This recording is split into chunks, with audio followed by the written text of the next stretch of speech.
నమస్తే అండి, అంత బాగున్నారా? నేను మీ నాగేష్ విహారీ. లాగ్ లేదు మిత్రమా, లాగ్ మాత్రమే. అండ్ నమస్తే తెలంగాణ. ప్రస్తుతం అయితే తెలంగాణ సిరీస్లో భాగంగా ఇక్కడ లక్ష్మీ నరసింహస్వామిని చూసేకొచ్చానండి. ఇది ఎక్కడ ఉందంటే మేడారంకి చాలా దగ్గరగా ములుగు జిల్లాలో ఉందండి. ఫుల్ ఘాట్ సెక్షన్ అంతా ఎక్కి వచ్చామన్నమాట. అంటే మొత్తం అడవి ప్రాంతమే.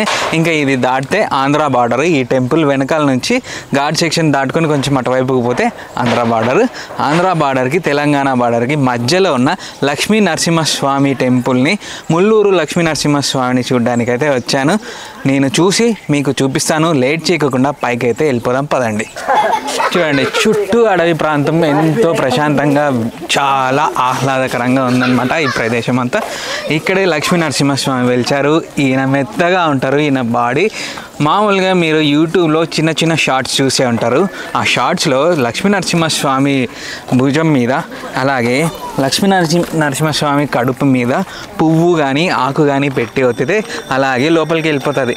మళ్ళీ తీసేస్తే అది బయటకు వచ్చేస్తుంది. మీరు షార్ట్స్లో చూసుంటారు కదా, ఆ నరసింహస్వామిని చూడడానికే ప్రస్తుతం నేనైతే వచ్చానండి. మీకు కూడా చూపిస్తాను. సో ఇవన్నీ పాపి కొండల్లాగా ఉన్న కొండలండి. దీనికి వెనకాలనే మనకు గోదావరి నది అయితే వెళ్తూ ఉంటుందన్నమాట. సో ఇక్కడికి వచ్చిన తర్వాత గుర్తుపెట్టుకోండి, పెద్దవాళ్ళు ఎవరన్నా ఉంటే, అంటే ఏజ్డ్ పర్సన్స్ ఉంటే ఇక్కడికి రావాలన్న ఐడియా అయితే పెట్టుకోకండి.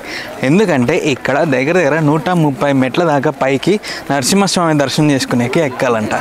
సో కాబట్టి జాగ్రత్తగా, పెద్దోళ్ళు ఉంటే మాత్రం ఇక్కడికి ప్లాన్ చేసుకోవద్దండి.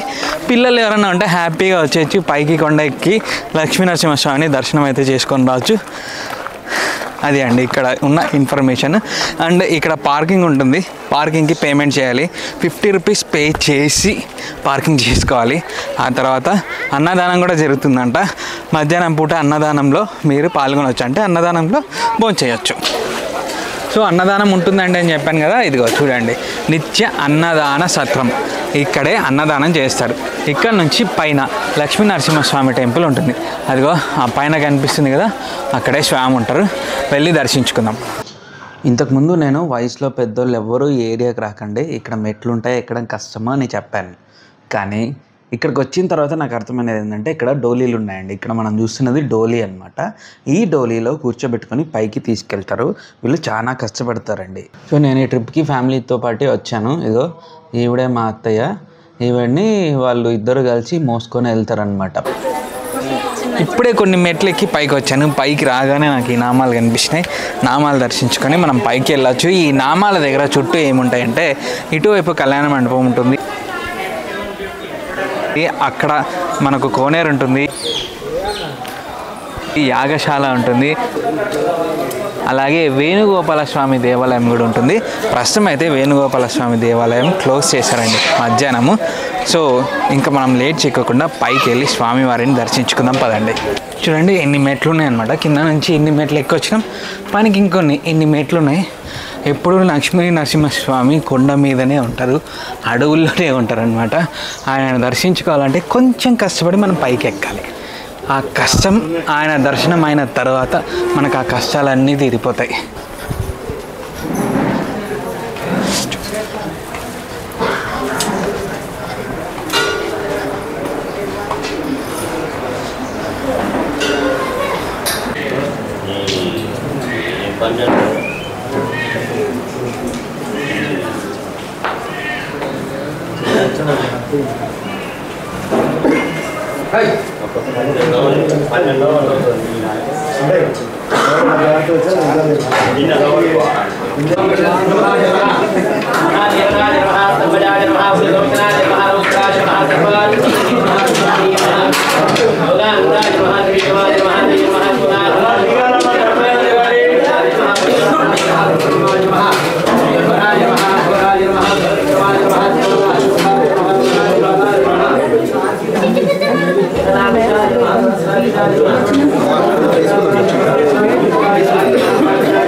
వీడియో లేదు వాళ్ళు ఈవోసారి పర్మిషన్ తీసుకున్నాం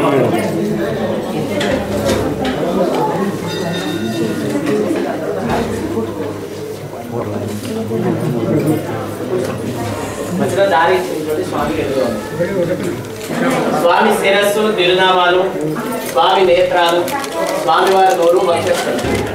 ఇక్కడ నుంచి శరీరం అంతా కూడా మెత్తగానే ఉంటుంది. శనివారం ఆదివారం ఉదయం 10 గంటల నుంచి 12:30 దాకా స్వామికి అభిషేకం జరుగుతుంది. ఆ సమయంలో వస్త్రాలు కానీ పూల అలంకరణ కానీ ఏది ఉండదు, నిజరూప దర్శనం ఉంటుంది. ఆ సమయంలో స్వామిని ముట్టుకొని చూపిస్తారు. మిగతా సమయాల్లో ఎప్పుడైనా సరే ఎవరైనా సరే లోపలికి వచ్చి స్వామిని ఎప్పుడైనా కూడా ఉంటుంది. ఇక్కడ ఏ అర్చక స్వామిని అభిషేకం చేస్తారో ఆయన మాత్రమే స్వామిని ముట్టుకొని చూపిస్తారు. మిగతా వాళ్ళ లోపలికి రాని కూడా ముట్టుకొని ఇవ్వడం అనేది అసలు. స్వామికి నాభిలో దెబ్బతగిన ప్రదేశం ఈ పంచకింద ఇక్కడ లోపలికి ఉంటుంది. అక్కడ చీము నెక్కులు తేమ తడిలా చిన్న చిన్న చుక్కలుగా ద్రవంలా కారుతూ ఉంటుంది. దానికి అడ్డంగా చంద్రం పెట్టి ఈ చంద్రమే సంతానం వివాహం పలికిస్తారు. సమస్య ఎవరిదైతే ఉంటుందో వాడు వస్తేనే ఇస్తారు. ఎవరైతే సమస్యతో వస్తారో వాళ్ళని కూర్చోబెట్టి సంప్రోక్షణ చేసి మంత్రోపదేశంలో చంద్రం అది వాడే విధానం పద్ధతి చేసి పంపిస్తారు.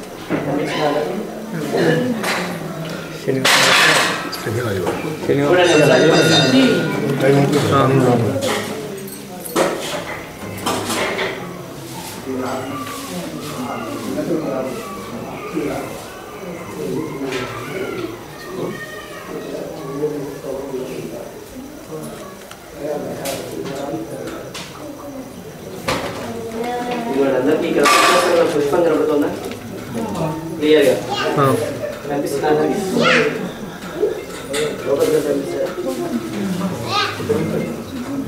అలా ఉంటుంది శరీరం అంతా కూడా. మామూలుగా అయితే అభిషేక సమయంలో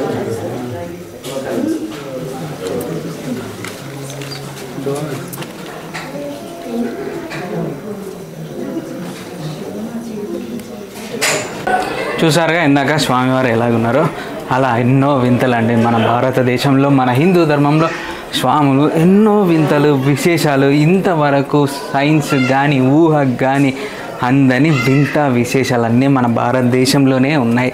సో ఇలాంటి ప్రదేశాలు ఏమాత్రం మిస్ కాకుండా చూడండి. కంపల్సరీ విజిట్ చేయాలి, దర్శించుకోవాలి. స్వామివారి మహిమలు అంతా ఇంత కాదు. ఆ నాభిలో తగిలిన దెబ్బకి అంటే స్వామివారు ఎవరికో కలలో కనిపించి ఈ విగ్రహాన్ని కొండ గుట్టలు అంటే కొండ రాళ్ళు ఉంటాయి కదా అవన్నీ తొలగిస్తున్నప్పుడు ఏదో దెబ్బ తగిలిందంట. అప్పుడు నుంచి చీము నెత్తురులాగా అక్కడ ఒక ద్రవం కారుతుందంట. ఆ ద్రవాన్నే తీసి మనకు దీంట్లో గంధంలో కలిపి పిల్లలు లేని వారికి పెళ్ళి కాని వారికి ఇస్తారంట.